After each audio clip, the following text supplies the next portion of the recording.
箱嘅位置咧，通常會安裝喺近機房入口嘅側邊牆身，而且係離地至少600mm，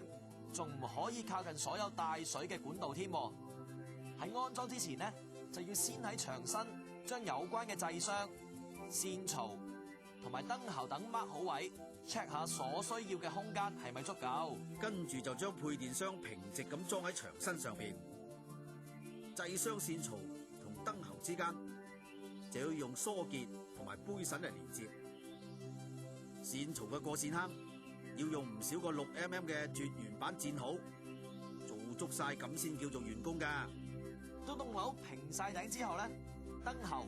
槽、疏西裝好晒，咁就可以安裝回流排槽、總電位接地線、回路保護接地線同埋電纜啦。嗱，當啲工友喺搬運回流排槽嗰陣，記得要小心啲，唔好將個回流排槽喺地下拖住咁行，因為咁樣會好容易整傷外殼同埋內部嘅。而安裝咧，首先就要用固定嘅魚絲嚟做垂直或者高低水平嘅參考，照住製造商嘅指引安裝支撐架。安裝接口之前呢，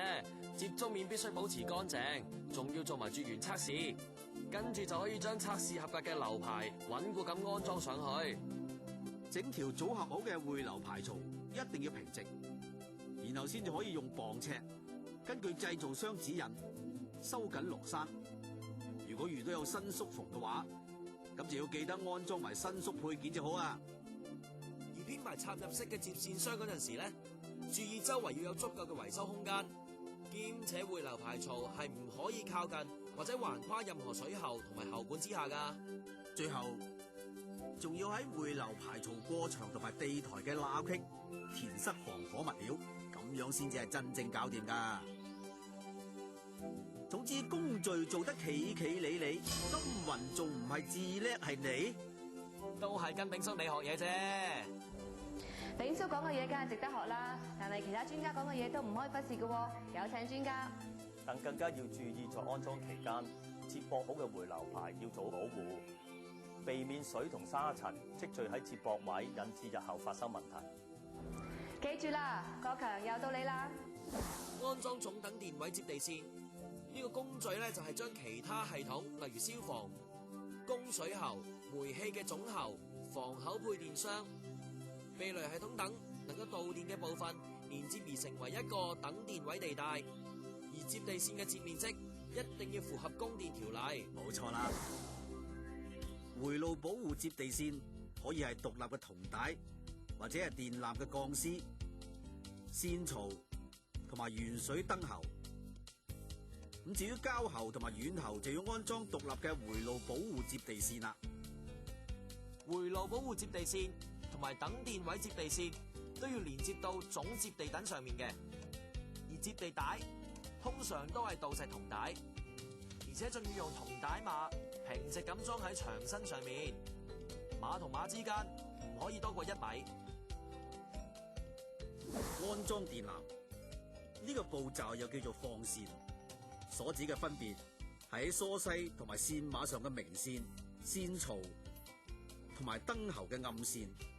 同埋鋪喺地坑或者地筒嘅地線。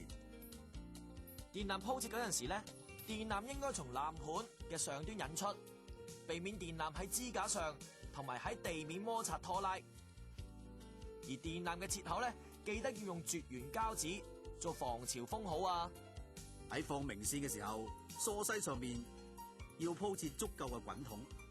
千祈唔好就咁將啲電纜喺疏西上面拖住行啊！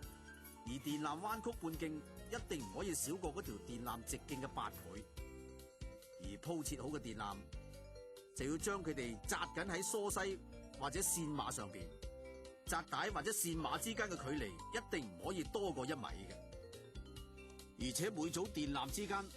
仲要留有適當嘅距離，咁樣就包妥當啦。咁當啲電纜要過牆又或者過地台嗰陣時咧，就一定要穿過預留嘅套通，而電纜與套通之間嘅罅隙咧，就要用防火物料封好啊。而暗線呢，通常都係尺寸較細嘅單膠線，穿線或者放線之前，應該喺燈喉或者槽內穿一條引線嚟將導線穿過。